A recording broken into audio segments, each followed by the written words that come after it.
반갑습니다. 김현옥입니다. 지난 영상에서 오늘 아브라함과 사라가 이삭을 낳게 되는 이야기를 나누겠다고 말씀을 드렸는데, 그 이야기를 나누기에 앞서서 먼저 나누어야 될 이야기가 있어서 먼저 찍도록 하겠습니다. 그것은 무엇이냐면, 하나님께서 13년 만에 아브라함을 찾아오신 이후에 또 한 번 아브라함을 찾아오신 것에 대한 이야기예요. 그때 하나님께서 멀리서 볼 때 세 사람이 함께 걸어오는 것처럼 보였다라고 성경이 말하고 있습니다. 창세기 18장이 배경인데, 그곳에 보면 아브라함이 자신의 그 장막 앞에 있는 커다란 그 상수리나무 아래에서 그 세 사람이 오는 걸 보고 이제 영접을 하게 되는 것이죠. 그리고 잠시 여기 계십시오, 우리 집에서 머물고 가십시오 라고 하면서 하나님께 정말 큰 잔치를 준비하기 위한 준비를 시작합니다. 그때 자신들의 그 사람들에게 세스아라는 곡식 반죽을 준비하라고 하고, 또 제일 좋은 송아지를 자기가 직접 골라서 자신 요리하는 요리인에게 주고, 뭐 엉긴 젖이라고 한다면 뭐 치즈일 수도 있겠고 요거트일 수도 있겠죠. 뭐 이렇게 다양한 요리를 준비해서 그 잔치를 베풀어요.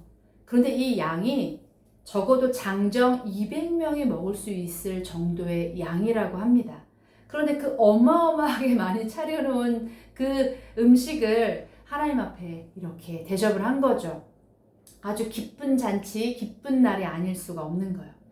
이때의 아브라함은 아주 좋습니다. 무엇이 좋을까요?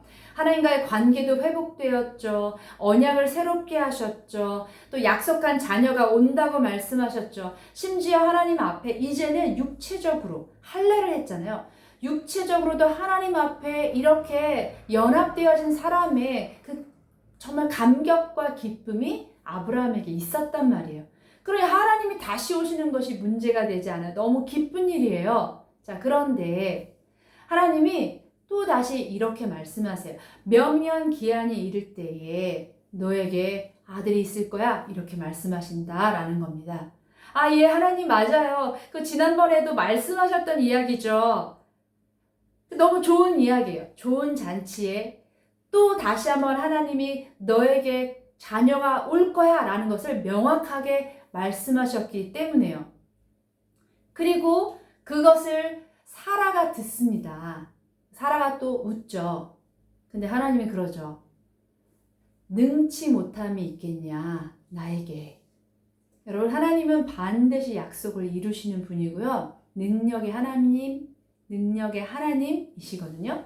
그런데 사라도 그것에 대하여 다시 한번 확증을 받는 거죠. 정말 오는 건가? 진짜 오는구나. 뭐 이런 정도. 그래서 아주 좋은 잔치가 끝나고 하나님이 그 이야기만 하시고 갑자기 이제 일어나서 잔치가 끝난 거예요. 일어나서 가시려고 하는 거예요. 그러니 아브라함이 어떻게 했겠어요?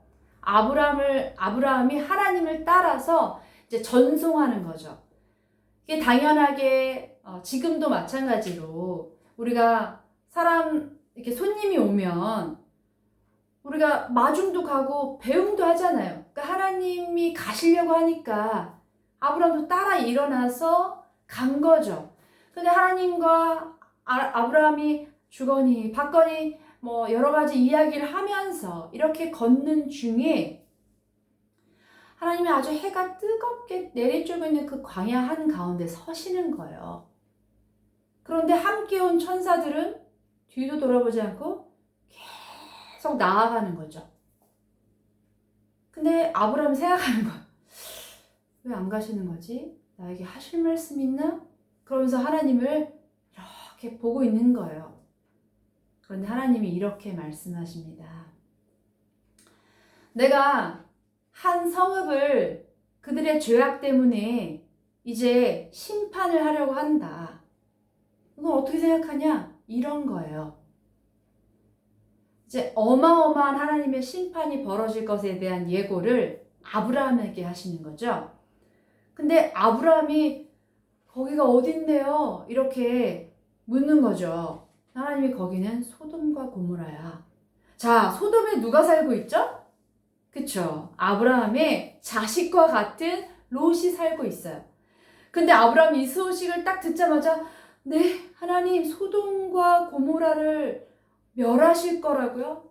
그때 아브라함이 이렇게 고백합니다. 하나님, 그곳에 의인 50명이 있는데도 멸하실 거예요? 하나님 이렇게 말씀하셨어요. 아니, 그 50인으로 인하여 그 성 멸하지 않을 거야. 하나님, 제가 다시 말씀드립니다. 5인이 부족한 45인이 있어도 그 성을 멸하실 거예요? 아니, 그 의인 45명으로 인하여 난 그 성을 멸하지 않을 거야. 하나님, 제가 다시 말씀드립니다.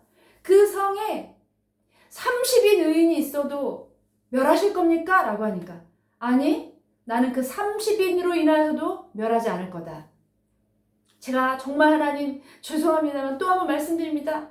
그 성에 의인 20인이 있어도 멸하실 겁니까? 라고 할 때 아니, 그 성에 의인 20명을 인하여 내가 그 성을 멸하지 않을 거야. 정말 마지막으로 다시 한번 제가 아뢰입니다. 하나님, 그 성에 의인 10명이 있는데도 그 성을 멸하실 겁니까?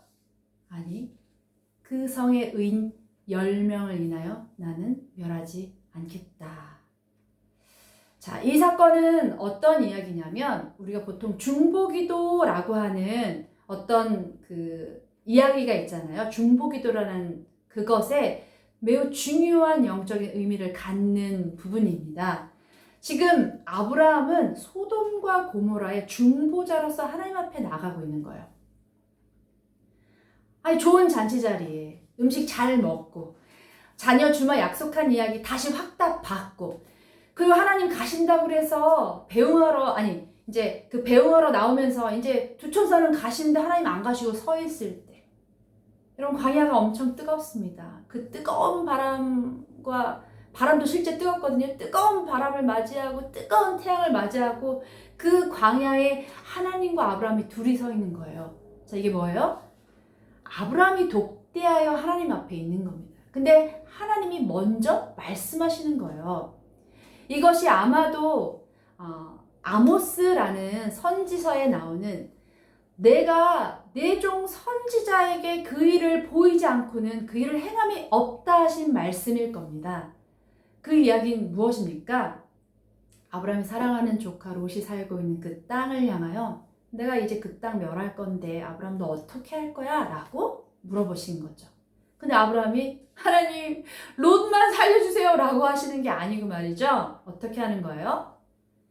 아브라함이 50인부터 시작한 그 의인의 수에 대해서 아브라함의 이 중보기도를 받고 계시다라는 겁니다. 자, 그런데 소돔과 고모라가 어떻게 됐습니까? 그 의인 10명이 없어서 멸망을 당하죠. 지구상에 사라진 나라가 되었다라는 겁니다. 이전에 이 5개의 연합국가와 4개의 연합국가가 전쟁할 때 이 5개의 연합국가 안에 있었던 소돔과 고모라, 그들 안에 있는 영적인 타락, 육체적 타락, 도덕적인 그 모든 온갖 추잡한 것, 더 이상 하나님이 참아볼 수가 없는, 다시 말하면 아브라함이 구하고 찾은 그 의인 10명이 없어서 그 나라가 멸망했다라는 것을 기억하셨으면 좋겠어요. 그리고 하나님 말씀하시죠. 오케이. 내가 너의 기도를 받겠다. 내가 그 성읍에 10명의 의인이 있다면 그 성 멸하지 않을 거야 라는 약속을 받는 거죠. 그리고 그 소돔을 향하여 가시는 그 하나님을 멀리서 끝까지 바라보는 아브라함의 그 마음, 얼마나 기도했을까요? 하나님, 정말 롯은 꼭 살기 원합니다. 이렇게 말씀하지 않았을까요? 여러 가지 의견이 분분합니다만 제가 해석하고 생각하건대 아브라함 때문에 저는 오셨다고 생각해요. 롯이 그곳에 살잖아요. 근데 롯 때문이 아니고요. 아브라함이 마음이 아플까봐 그 살고 있는 롯이 그 정말 멸망을 당했을 때 아브라함이 아플까봐 저는 하나님이 아브라함에게 찾아오셨다고 생각을 합니다. 자, 이제 아브라함은 아마도 기도할 겁니다. 그리고 또 간구하겠죠. 이것은 매우 중요한 이야기입니다. 이 땅의 삶은 우리만 살아가지 않아요. 때로는 우리 각자가 하나님 앞에 온전하게 세워지는 게 중요하고, 그래서 하나님 앞에 그 온전한 삶을 살기 위해 믿음을 강구하기도 하고 여러 가지 연단을 받기도 합니다만, 우리와 함께 있는 어떤 사람들, 또 심지어 우리가 알지 못하지만 어떤 나라와 또 어떤 나라가 처한 상황들, 하나님은 이것을 믿는 우리에게 기도하게 하실 때가 있는데요. 우리는 그것에 대하여 하나님, 제가 살지 않아요, 저랑 상관없어요 라고 말할 수 없다라는 거죠. 아브라함과 같은 기도가 필요합니다. 또 어떤 혹자는 이런 말도 합니다. 아브라함 믿음이 없습니다. 그때 그 단 한 명 롯을 위해서라도 기도했어야 돼요 라고 말하지만, 이 유대인들의 숫자 개념을 잘 모르셔서 하는 말인 것 같은데, 유대인들의 숫자 개념의 가장 작은 단위는요 10이에요. 10. 그래서 그들에게 10명인 정도가 되면 회당을 하나를 지을 수가 있어요. 그들이 간 곳 어디서든지 유대인이 10명이 되면 회당을 지을 수가 있는 거예요. 그러니까 아브라함에게도 가장 작은 숫자가 숫자 10이었어요. 그러니까 의인 10명을 구했다는 것은 가장 완전하게 구했다라는 것을 의미합니다.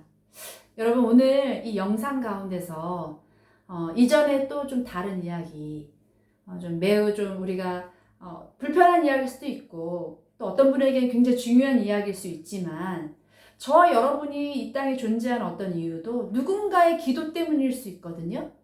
누군가가 저와 여러분을 위해 하나님께 기도했기 때문에 우리가 이렇게 살아가고 있는 것일 수도 있고요. 또 하나는 내가 누군가를 기도하고 있기 때문에 그 사람이 그 삶을 힘있게 살아가는 것일 수도 있어요. 또 저와 여러분의 연약한 기도 하나라 할지라도 정말 궁급하고 넘어지기 직전에 어떤 상황에 있는 사람에게 그게 실제로 정말 구원하게 하는, 살게 하는 일이 될 수도 있다라는 것을 이 아브라함이 하나님 앞에 독대하고 기도했던 이 사건을 통하여서 기억하셨으면 좋겠습니다. 여러분, 오늘날을 살아가는 저와 여러분은 누군가의 기도로 존재하기도 하고요. 다시 한번 저와 여러분의 어떤 기도가 누군가로 하여금 존재하게 한다는 거 잊지 않으셨으면 좋겠고, 그래서 정말 여러분의 삶이 하나님 안에서 복된 삶이 되셨으면 좋겠습니다. 오늘 영상 들어주셔서 감사합니다.